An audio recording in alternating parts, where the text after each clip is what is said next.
do one on the Samsung. I'm using the Samsung Galaxy S25 Ultra, and this is how to use the new control panel, and this is on One UI 8.5, and we're in beta 2, but the control panel is practically completely different than One UI 8 and One UI 7. It's really sharp and resembles another fruit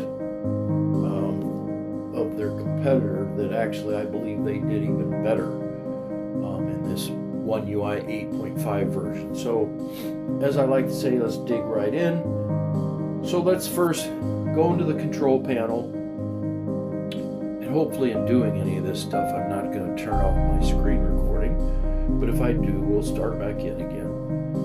And so what you want to do first is upper right corner, you see the little pencil. That's the edit pencil, just like normal. So it works just like it normally does.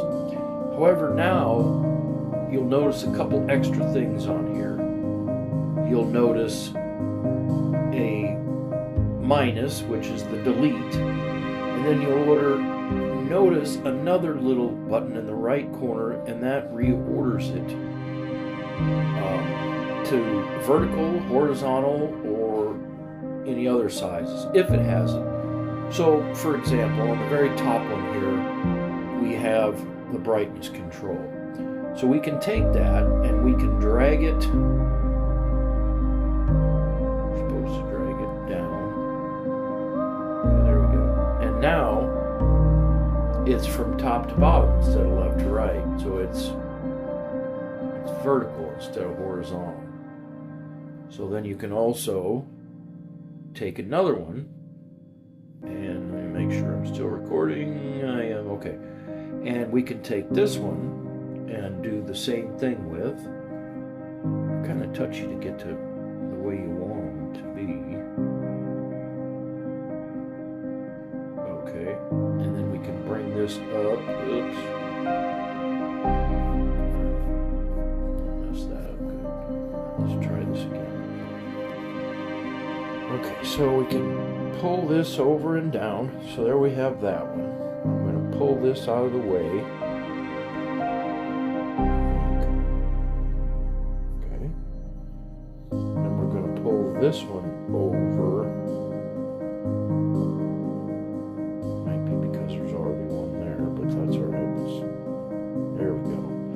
So there's the idea that I wanted. I wanted two sliders going up and down, and the rest of my stuff has boxed layouts. But if you notice, it's also in the pill format as well. So like my Wi-Fi, you see I have Wi-Fi, and it's wide, it's pulled over. Whereas if I take this and pull it in, maybe it'll work on my Bluetooth one better. Okay, yeah. You can do just that. It's just a button, and I know I can do it on this one too. It's just, there we go. But bear with me here. Remember, this is still in beta 2. I've not had any complaints myself with any of this stuff.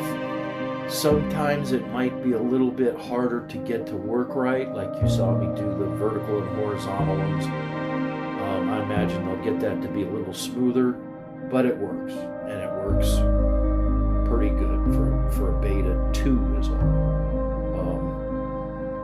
So that's how you do these. Then you can actually, this is our main edit, our main box. We can hit edit and scroll. This is our expandable box, I should say. So we can expand it, hit that. Now every time you go into it, you get all of those. So we do that. There's 2 lines. We go out. We go back in. Now there's 2 lines. So as you see, you can expand it. Let's get this back to the way I want it, though. I like it. You can also reset. There's a way right here. So let's go over this in panel settings. So I hit the cogged wheel, the settings wheel, And you can swipe down from the top right corner to the screen to open the quick setting panel. Swipe down from anywhere else on the top screen to open the notification. Or you can have them both together. So I have them separate. Quick panel on the left side, which puts the other one on the right side.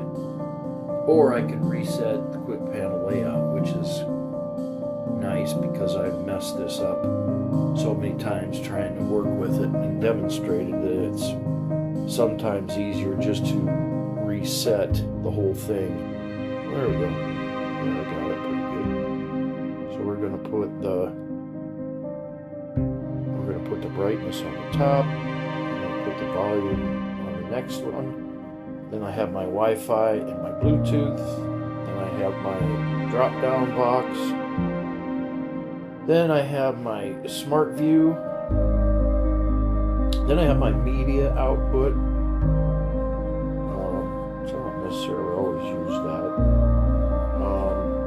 Smart Things controller, we'll move that one up. Nearby devices, we'll close that, we don't use it. Okay, and then I want to show you all the different things you can add. So add a control.